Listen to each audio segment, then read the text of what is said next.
Assalamualaikum dan salam sejahtera. Bersama kami Berita di TV.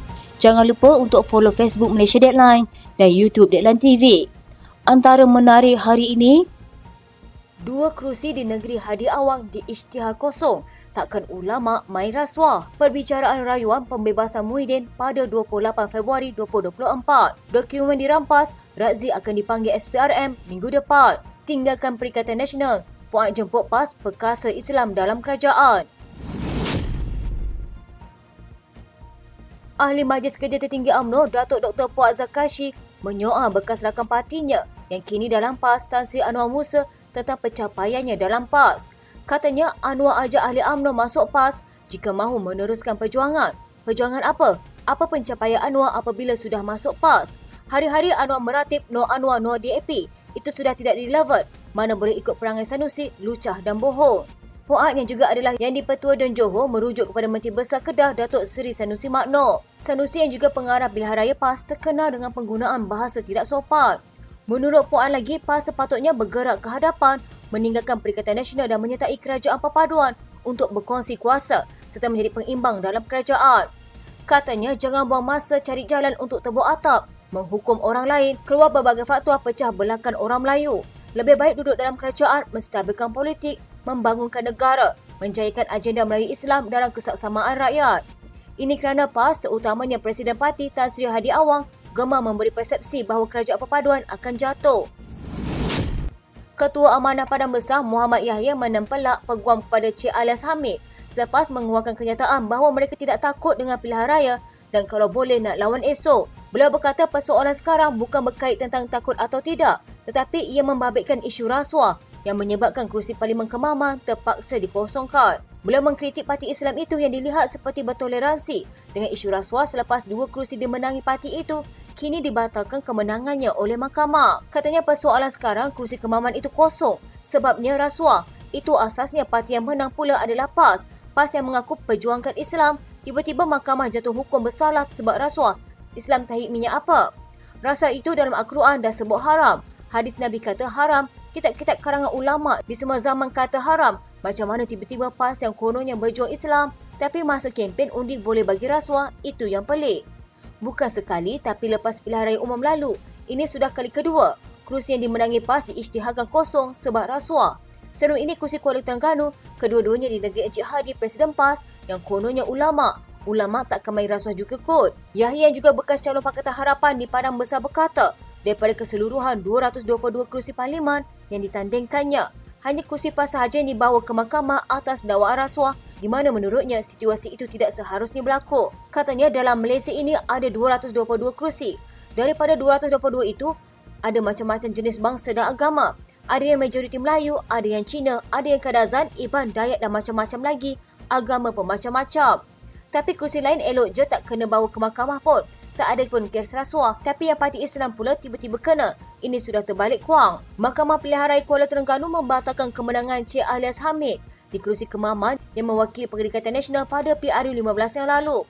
Keputusan itu dibuat Hakim Dato' Anselm Charles Fernandez tanpa mendapati wujud unsur sogokan kepada pengundi ketika tempoh berkempen pada PRU lalu. Dalam PRU 15, Cik Alias memenangi kerusi Parlimen Kemaman selepas memperolehi sebanyak 65,714 undi, menewaskan Datuk Seri Ahmad Said yang mendapat undi sebanyak 38,535 dengan majoriti 27,179 undi.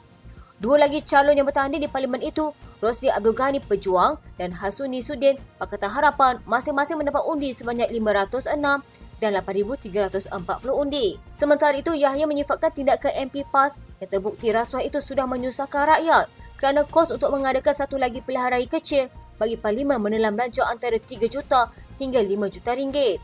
Katanya itu duit rakyat adalah salah rasuah, lepas tu perhabis duit rakyat lagi. Menyusahkan rakyat betul lah. Bekas Naib Presiden MCA Datuk Seri T. Len Kerr menyela tindakan seorang Exco Melaka kerana membuat ugutan membatalkan lesen pengilang sekiranya tidak mahu menjual beras tempatan dengan harga ditetapkan kerajaan. Menerusi perkongsiannya di Facebook, Len Kerr menyifatkan tindakan dilakukan Dr. Akmal Saleh dan juga Ahli Dewan Undangan Negeri Merlimau itu sebagai sesuatu yang jelek dan tidak wajar. Sebelum ini tular video berdurasi 3 minit 24 saat yang menunjukkan Ketua Pemuda UMNO itu menerjah operasi sebuah kilang beras dan memberi amaran kepada pihak penghilang yang gagal mematuhi arahan dikeluarkan oleh kerajaan. Akmal dilaporkan berkata sekiranya penghilang itu masih enggan mengeluarkan beras tempatan dengan paket serta harga yang ditetapkan kerajaan, pihaknya tidak teragak-agak untuk menarik lesen kilang terbabit. Katanya margin keuntungan yang kecil tidak boleh dijadikan alasan oleh penghilang untuk tidak mengeluarkan beras tempatan. Katanya kalau you tak mahu buat, you cakap saya tarik you punya lesen. Kalau you cakap you rugi, ini kerajaan punya arahan tahun RM26. Kalau you rugi, you cakap dengan saya sekarang, saya tarik you punya lesen kasih orang lain hantar. Sekarang ini you punya lesen, you kata rugi tak mahu jual beras tempatan, saya boleh panggil kerajaan tarik you punya lesen semua.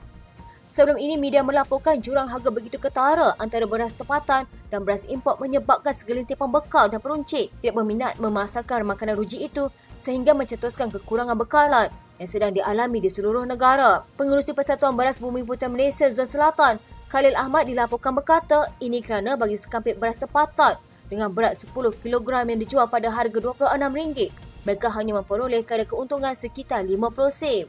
Katanya situasi itu membuatkan pemborong dan peruncit lebih berminat memasarkan beras import yang harganya jauh lebih tinggi pada waktu ini. Mahkamah Rayuan menetapkan 2 hari mulai 28 Februari tahun depan untuk mendengar rayuan pihak pendakwaan terhadap keputusan Mahkamah Tinggi yang membebaskan dan melepaskan Muhyiddin Yassin daripada 4 pertuduhan rasuah dan salah guna kuasa membabitkan RM232.5 juta berhubung projek Janawi Bawa. Tarikh pendengaran itu ditetapkan ketika pengurusan kes di hadapan Timbalan Pendaftar Mahkamah Rayuan Muhammad Khairi Harun yang menetapkan 28 dan 29 Februari untuk mendengar rayuan pihak pendakwaan. Mahkamah turut mengarahkan pihak pendakwaan dan pasukan pembelaan Muhyiddin untuk memfailkan penghujuman masing-masing sebelum 26 Februari 2024. Pada 15 Ogos lalu, Mahkamah Tinggi Kuala Lumpur membenar permohonan Muhyiddin untuk membatalkan pertuduhan menggunakan kedudukannya untuk mendapatkan suapan berjumlah RM232.5 juta untuk bersatu. Hakim Muhammad Jamil Hussein membuat keputusan itu setelah mendapati pertuduhan ke atas bekas Perdana Menteri itu adalah cacat, tidak berasas, kabur serta tidak selaras dengan kanun tata cara jenayah. Katanya pertuduhan itu tidak mendedahkan bukti-bukti yang mencukupi mengenai kesalahan yang didakwa mengikut Akta SPRM 2009. Justru tertuduh tidak dapat menyediakan arahan selanjutnya kepada peguam yang mewakilinya. Pihak pendakwaan kemudian memfailkan notis rayuan pada hari yang sama.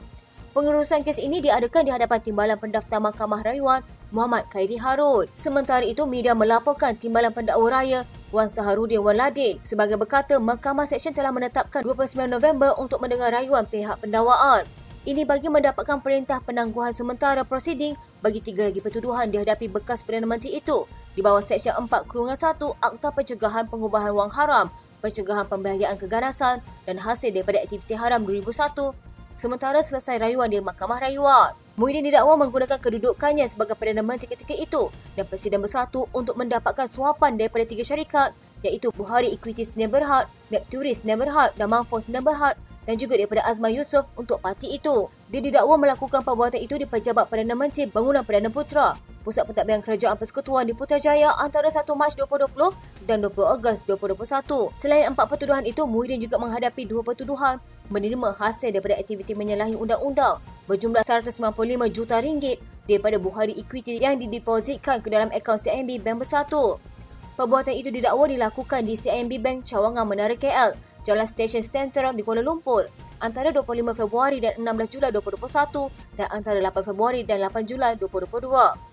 Dia juga didakwa atas satu pertuduhan menerima dana RM5 juta daripada Buhari Equity Sdn Bhd yang merupakan hasil daripada aktiviti menyalahi undang-undang di Cawangan MBN Court Mall di Jalan Perseram Barat, Petaling Jaya, Selangor pada 7 Januari tahun lepas. Dana itu didakwa dikreditkan ke dalam akaun parti DN Bank. Dalam permohonan untuk pemerintahan penangguhan, pihak pendakwaan berkata terdapat alasan yang kukuh untuk mewajarkan prosiding di Mahkamah Seksyen ditangguhkan. Pihak pendakwaan berkata jika prosiding di Mahkamah Seksyen dibenar diteruskan, rayuannya pendakwaan akan menjadi tidak jelas jika terdapat sebarang permohonan difailkan untuk mengetepikan 3 pertuduhan lain yang berkaitan dengan 4 pertuduhan itu. Pihak pendakwaan juga berhujah bahawa Muhyiddin tidak akan diprejudis sekiranya Mahkamah Seksyen mengekalkan status quo sehingga rayuan pihak pendakwaan diputuskan oleh Mahkamah Rayuan. Suruhanjaya Pencegahan Rasuah Malaysia merampas beberapa dokumen bagi membantu siasatan kes meminta dan menerima rasuah projek bernilai RM80 juta membabitkan sebuah kementerian. Menurut sumber, rampasan dokumen itu dibuat susulan penahanan bekas setiausaha politik bekas Menteri Kanan bagi siasatan mengikut Seksyen 16(a)(b) Akta SPRM 2009. Katanya, individu terbabit bersama seorang lagi lelaki berusia 50-an yang juga pemilik sebuah syarikat bagaimanapun dibebaskan selepas tidak disambung reman. Sementara itu, bekas Menteri Pendidikan Dato' Dr. Razzie Jidin akan dipanggil memberi keterangan berkaitan kes terbabit minggu depan. Media sebelum ini melaporkan bekas setiausaha politik bekas Menteri Kanan antara dua ditahan SPRM kerana disyaki meminta dan menerima rasuah bagi projek bernilai 80 juta ringgit. Lelaki berusia 20-an itu ditahan bersama seorang lagi lelaki ketika hadir memberi keterangan di Ibu Pejabat SPRM di Putrajaya. Susulan itu, Razzie dalam satu kenyataan menafikan terbabit dalam sebarang dakwaan berkaitan serta rasuah ke atas satu projek rundingan terus pencetakan buku terbabit. Seorang pemimpin UMNO mencadangkan PAS meninggalkan Perikatan Nasional untuk bersama Kerajaan Perpaduan bagi memperkasa Islam. Ahli Majlis Kerja Tertinggi UMNO, Puan Azhar Kashif berkata, PAS tidak wajar membuang masa menebuk atap dan menghukum orang lain dengan mengeluarkan pelbagai faktor memecah belahkan orang Melayu. Katanya, PAS sepatutnya moving forward, tinggalkan PN dan sertai Kerajaan Perpaduan, berkongsi kuasa dan menjadi peimbang dalam kerajaan. Lebih baik duduk dalam kerajaan, menstabilkan politik, membangun negara, menjayakan agenda Islam, Melayu dan kesaksamaan rakyat. Puan membalas kenyataan bekas setiausaha Agung UMNO, Anwar Musa yang kini menyertai PAS, bahawa parti orang Melayu itu sudah tidak lagi relevan kerana rakyat masih mengekalkan sentimen No Anwar No DAP dan kini No UMNO susulan keputusan PRM bulan lalu.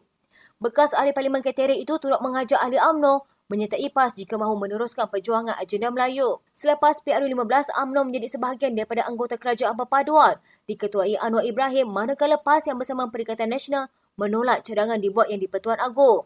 Penubuhan Kerajaan Perpaduan dicadangkan susulan situasi Parlimen tergantung apabila tiada gabungan mendapat majoriti mudah untuk membentuk pentadbiran selepas pilihan raya umum November lalu. Sekian berita hangat pagi di TV pada hari ini. Jangan lupa untuk follow Facebook Malaysia Deadline dan YouTube Deadline TV.